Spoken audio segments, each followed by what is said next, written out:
kembali lagi bersama kita. Ya, ada Mas Den dan ada Mas Hamed. Jadi kita langsung saja ke pembahasan selanjutnya terkait dengan kasus Pina Cirebon. Di mana pemandi jenazah Pina Cirebon buka suara mentahkan pengakuan Polda Jawa Barat ya, tak jewer polisi ini. Ya, jadi ini sosok ibu ya yang menggunakan apa nih? Jilbab hijau. Jilbab ya. Mukena berwarna hijau. Langsung saja dibacakan Mas Ahmad. Pemandi jenazah bernama Nenek Uis muncul ke publik dan buka suara terkait kematian Vina Dewi Arsita 16 tahun alias Vina Cirebon pada 2016 silam. Pengakuan yang disampaikan Nenek Uis soal kondisi jasad Vina berbanding terbalik dengan keterangan pihak Polda Jawa Barat yang menangani kasus kematian Vina Cirebon dan kekasihnya Muhammad Rizki alias Eki 16 tahun. Seperti kondisi luka sayatan, pukulan dan tusukan di tubuh Vina.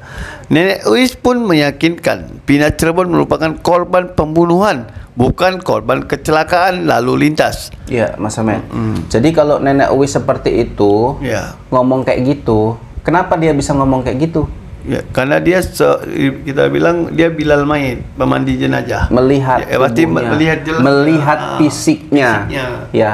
Kalau Polda Jawa Barat yang mungkin saat ini sudah beda-beda polisinya ya kan. 2016 8 tahun ke 2024 masih pejabat-pejabatnya yang nanganin itu udah pindah tugas, udah naik pangkat lah. Ada yang banyak itu rotasi. Kalau Nenek Uis pemandi jenazah nggak ada naik pangkatnya. Terus di situ dia. Ya nggak ada naik pangkatnya, Pak. Jadi kesaksian Nenek Uis itu ya seperti itu, ya seperti itu pula sampai kiamat pun seperti itu. Betul, Nenek karena Uis beliau ini adalah pemandi jenazah. Nggak ada dia golongan-golongan naik pangkat, nggak ada pengaruh-pengaruhnya. Betul. Ya. Karena dia langsung dia memegang itu.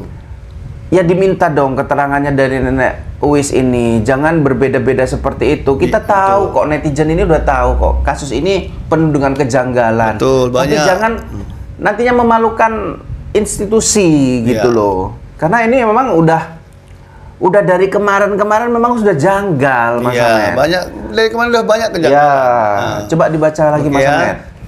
Nenek Uis pun meyakinkan Vina Cirebon merupakan korban pembunuhan, bukan korban kecelakaan lalu lintas. Percaya dibunuh tapi nggak pakai ditusuk pisau-pisau. Nggak ada habisnya saya mandiin tuh, nggak ada luka tusukan. Jelas Uis kepada YouTuber yang juga anggota DPR RI terpilih dari Gerindra, Deddy Mulyadi. Wawancara Deddy dengan Uis tayang di YouTube Kang Deddy Mulyadi channel pada Jumat tanggal 20 bulan 7 2024. Iya, jadi kan kalau di sidang katanya Mas Ahmed, itu kan pengacara Saka Tatal. Bu siapa lupa saya.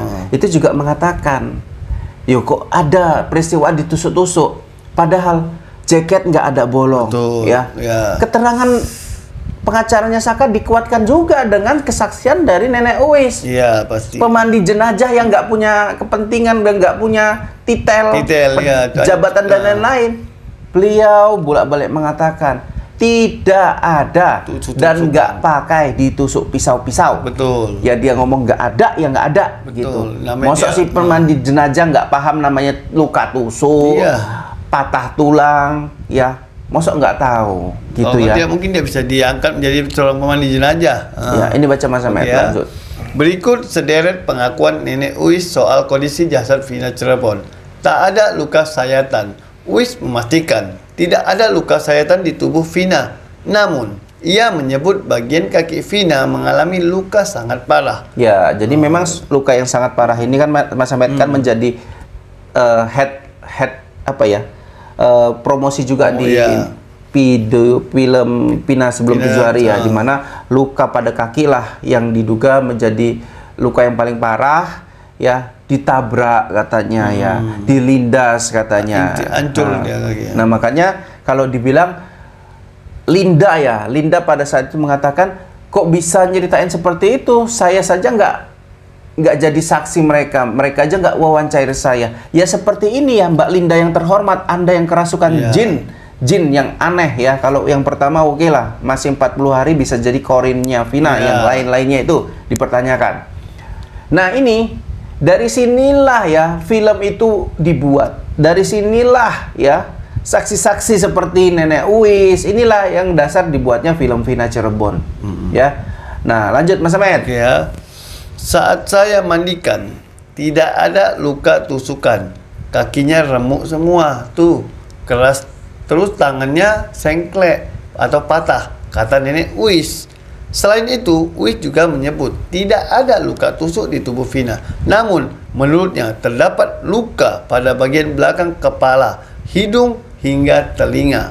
Iya, Mas Ahmed. Ya. Kalau misalkan kecelakaan tuh kalau nabraknya kepala, biasanya kepalanya aja yang... Iya, kepala aja yang remuk. Apa? Badan-badannya enggak.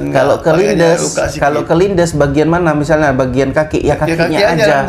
Enggak lain-lainnya. Ya ini kepala, ya kaki, tangan. Nah, kalau kecelakaan itu tidak masuk akal. Karena dia pisah-pisah dia.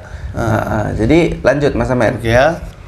Luka-luka seperti karena hantaman benda tumpul hingga membuat tulang tangan dan kaki Vina remuk. Saya mandiin sampai bersih, tak ada luka tusuk. Yang ada patah tangan dan kaki, tegas Nenek Uis. Ya, terus ini Mas Ahmed. Luka di bagian vital. Selain itu, Uis memastikan terdapat lendir, darah, serta luka pada bagian vital tubuh Vina. Iya. Jadi lanjut dulu. Ia meyakini Vina tewas bukan karena kecelakaan, melainkan dibunuh. Saya kan mandiin. Maaf ya Pak, namanya mandiin mayat kan Pak ya, sobek, kata Uis. Ia juga menduga Vina tewas karena terlindas sepeda motor. Dibunuh Pak, pastilah pembunuhan, karena nggak ada luka sobek. Kalau kecelakaan mah ada tetel bul, luka sobek. Kayaknya sih dilindas pakai motor atau dipukul, kata Uis. Bersumpah demi Allah, Nenek Uis pun sampai mengucap, sumpah demi Tuhan jika kondisi jenazah Vina Cirebon bersih dari luka benda tajam seperti samurai. Nggak ditusuk samurai, itu digebukin. Kalau dibunuh pakai samurai itu bohong. Kurang ajar, tua-tua tukang bohong, sambungnya. Betul, Mas Ahmed, ini tukang mandiin jenazah, ya ngomong kayak gitu sama pejabat-pejabat besar. Ya, ini kan tua-tua tukang bohong, kan berarti kan tua-tua ya udah berumur. Tukang bohong. Tolonglah bapak-bapak yang terhormat. Udah banyak kok bukti-buktinya gitu loh. Betul. Kan polisi itu kan ada polisi dan ada oknum. Oknum itu pelaku yang melakukan kejanggalan-kejanggalan tadi. Mas Ahmed, ini saya mau tanya Pak sama panjenengan. Oknum-oknum misalnya kayak Ibtu Rudiana kan ibaratnya pangkatnya kan nggak besar ya, belum bintang, belum mawar gitu. Cocok nggak sih untuk orang seperti ini dilindungin? Apalagi kalau polisi kan, kalau memang bersalah ditindak. Betul. Kenapa seolah-olah ya ada sesuatu selain Ibtu Rudiana yang seperti dilindungi? Betul. Nah, ini kalau saya nilai nggak dilindungin itu Rudiana. Cuman saya mau menilai dari pandangan saya, kalau Ibtu Rudiana kena, maka di belakang-belakangnya ini akan kena. Pasti, itu pasti 100%. Nah, di belakang-belakangnya ini siapa? Itulah dugaan di awal. Ya, siapa yang ngungkap? Linda kerasukan. Siapa? Anak pejabat, anak mantan bupati. Ini jadi skenario paling cocok. Ini jadi skenario paling logika. Ya.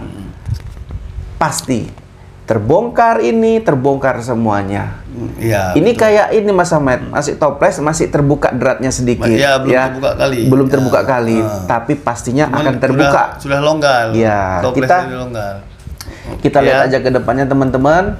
Siapa sih dalang ini semua? Intinya untuk bapak-bapak semua ya. Kalau ke depan Pak Ibtu Rudiana saja saya masih tidak yakin. Betul. Ya, pasti ada yang lainnya. Intinya untuk pejabat besar. Kesaksian Ibu Nenek Uis ini benar-benar fakta. Karena dia seorang pemandi jenazah. Yang namanya pemandi jenazah itu tidak pernah salah karena dia langsung melihat jasad mayat tersebut. Iya, benar sekali. Jadi jangan dibilang ibu nenek Uis ini fitnah, jangan bilang saksi palsu. Dia benar nyata karena dia pemandi mayat.